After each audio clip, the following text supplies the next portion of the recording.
Hi! Thank you very much for tuning back in. My name is Funny. In my channel, I talk about my houseplant and my Hoyas.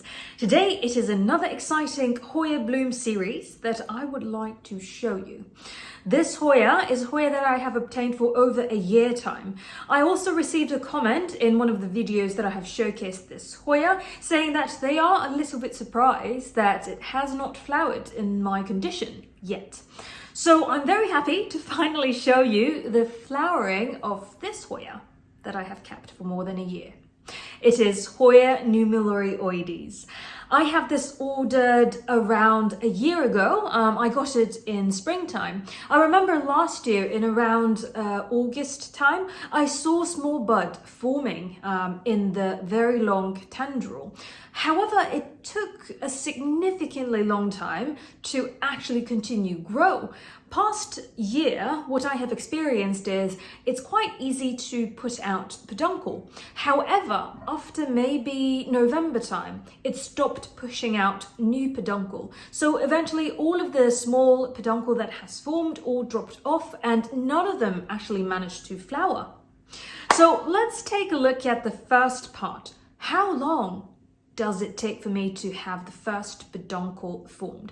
As I mentioned, it takes a very short period of time. I got it in around June and I already see new peduncle forming in August time.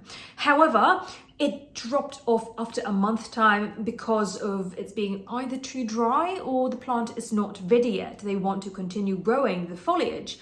So in around November time, they stopped growing new peduncle. And also I did not see significant growth all the way winter, all the way to around March, I would say.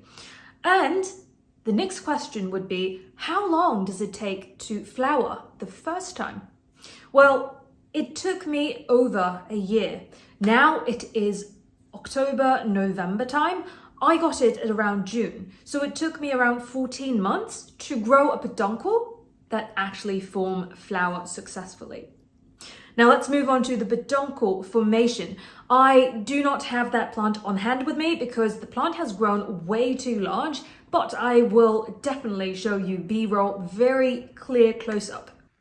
As you see over here, the entire plant is huge and it's impossible for me to take it out of this hanging pot. So I just don't want to risk losing any of these buds, but it is such a prolific bloomer, as you can see over here. That's why I'm going to show you all of the peduncle formation stage in just this particular plant at this particular point. So as you can see, this one over here is a bud that is around 1 week old, I would say. You see that the peduncle length is relatively short. If I pan it closer, you can see that the peduncle length, it's around maybe 5 millimeter, and the tip will start forming bud.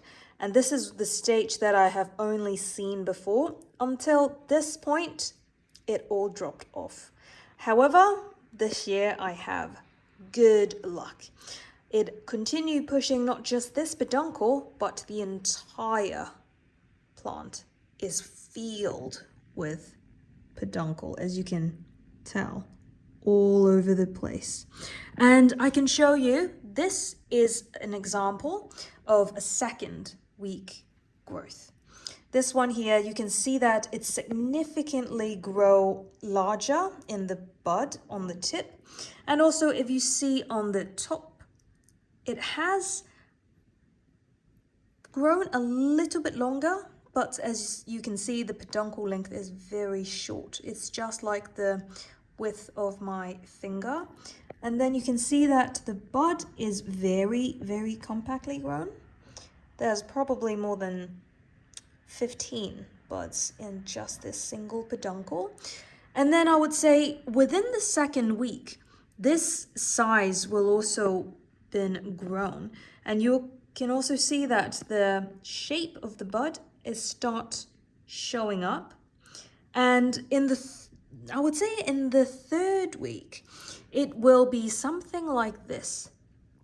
you can already see the kind of sets of bud forming, and the size is around the size of my thumb, and that's the entire umbel.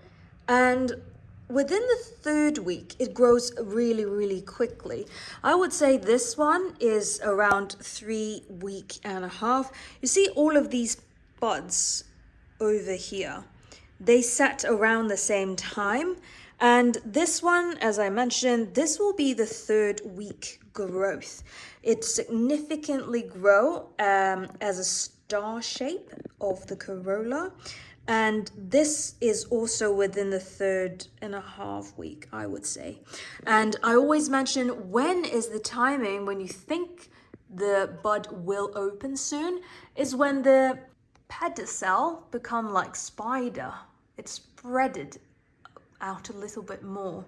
And I think these ones, you see here, these ones will probably open within next week for sure, especially if there's more humidity. If it is raining, it definitely increase the speed. And I have one that is so close to opening. You can see this one over here.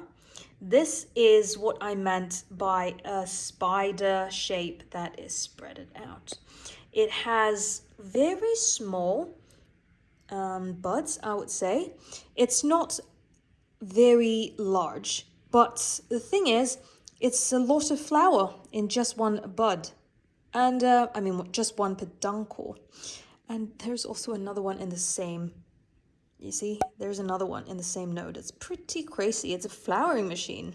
Well, after Botonier, I would say this one is the 2nd flowering machine that I have owned or I have experienced.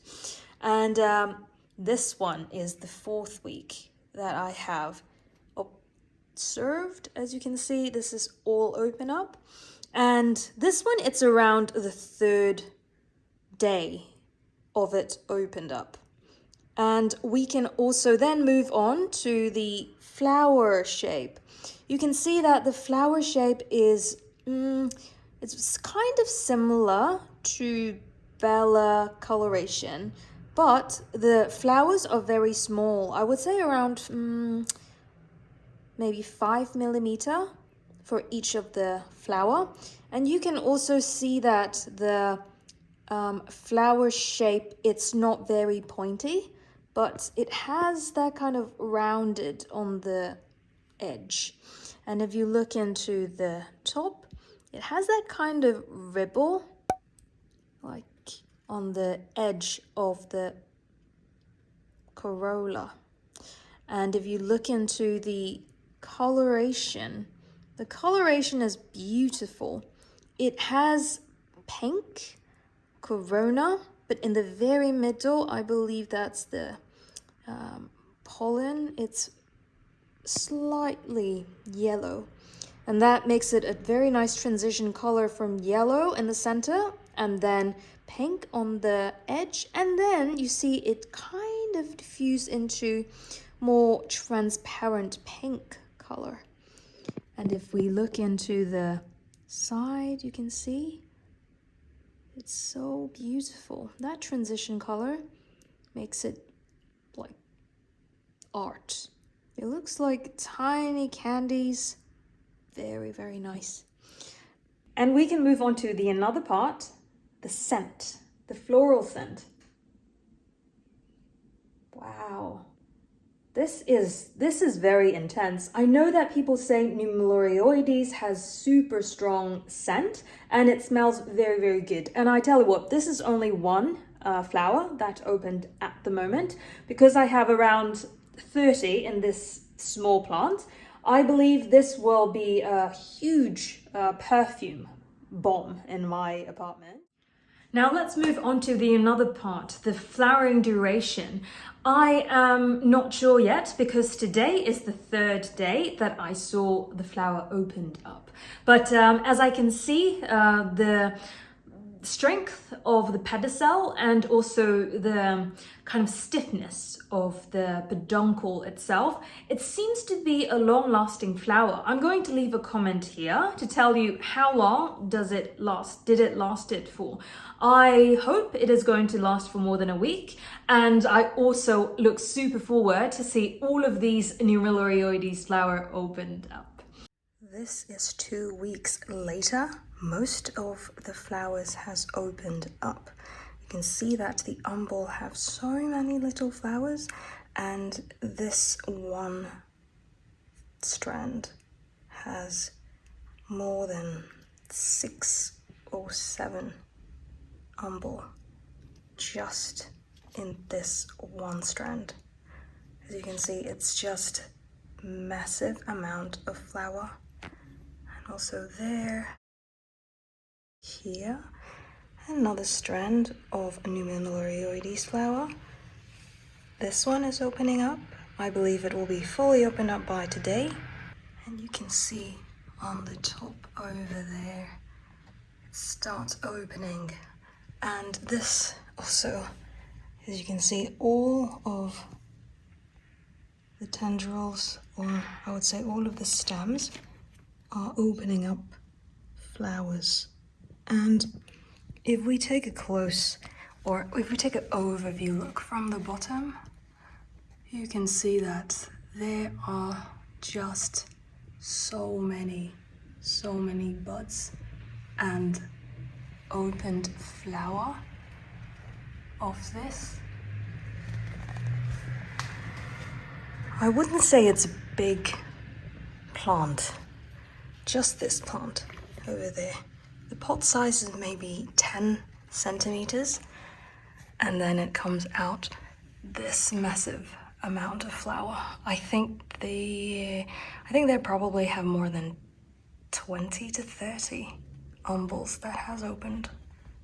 Then we move on to the Peduncle Nature. I'm sure that this is rebuddable peduncle. The reason is because, as I mentioned before, this flower, this Hoya has attempt to flower multiple times, and I could see that in the previous experience. In the same peduncle, it tried to push out buds over and over again, just that for some reason the plant is not ready to push out mature flower yet. That's why I waited all the way 14 months afterwards to show you the flower today. So I'm sure that this one is a rebuddable peduncle. Last part is also a bonus part about the care tips. I am no expert for Nummularioides because, as I mentioned and I already showed you, I don't think I'm the quickest flowering person when it comes to Nummularioides. So I'm not sure what trigger the flowering for this particular specimen of mine, but what I noted is that it has a very specific flowering timing. I saw a lot of people posted a lot of pictures on Instagram of their Nummularioides flowering at this point of time. So I wonder, and I'm guessing Nummularioides has a specific time slot. Let me know in the comment down below if you have more information about this one. And with regard to the watering, I think Nummularioides is very friendly because the stem itself is super thick. However, I do noted that it needs quite a lot of water. When other plants of mine, for example, Hoya serpens, Hoya huschliana, with similar size, they consume less amount of water. I often needs to water Nummularioides twice the frequent. For example, I water nowadays because it's around November time. It does not need as much water. First, it's not as warm because I don't have a specific kind of heating system yet, and I also don't have additional lighting. So when the light is significantly reduced, it does not photosynthesize as much. So I water most of my Hoya once every 2 weeks or even every 2.5 weeks. However, for Nummularioides, I need to water it almost every 1.5 weeks. Yeah, and with regard to the light, I do not have additional light for my room environment Hoyas, particularly for the ones that hanged. I just let it receive the natural sunlight on my south-facing window. However, I do have very strong light in my south-facing window, but if you don't have huge amount of light, I don't think it's a problem. It could just grow slower, it could just push out flowers slightly slower. That's probably going to be the case. And last part with regard to humidity, again, I don't have additional humidifier. I gave up on that one because every day I need to change it and it's just so much work, and I don't really think that it matters so much to my room environment Hoyas. They still continuously pushing out new foliage and a lot of peduncles, so I suspect that's fine. Maybe I will put up a humidifier to increase the humidity at least above 20, but now my humidity, it's between 19 to maybe 45 when it rains. That would be the time when it's 45, or even up to 60 when it's like pouring rain outside. So yeah, I don't think humidity is super important because I don't have additional humidifier. Again, I said around 19 to 60% of humidity also make Nummularioides pretty happy. Yeah. Of course, for fertilizing, now it's autumn time and entering winter very soon. I have half the strength of the fertilizing because I am using Lechuzepon for all of my plants, not just Hoyas, but also philodendron and everything else. I'm using Lechuzepon. So I continuously feed with fertilizer to my plant. So yeah, that's everything I know about Nummularioides. If you have any questions that I have not answered yet and you would like to discuss, please leave your comment down below and we can discuss further. If you like this type of content and you want to support me to continuously making Hoya Bloom series, don't forget to like this video and share this video with your friends. If you like this type of content and you don't want to miss out next time when I post a similar video and anything related to my houseplant, don't forget to hit that subscribe button so you won't miss out next time. Until next time, I wish everyone is having a great day and I'll see you in the next one. Bye!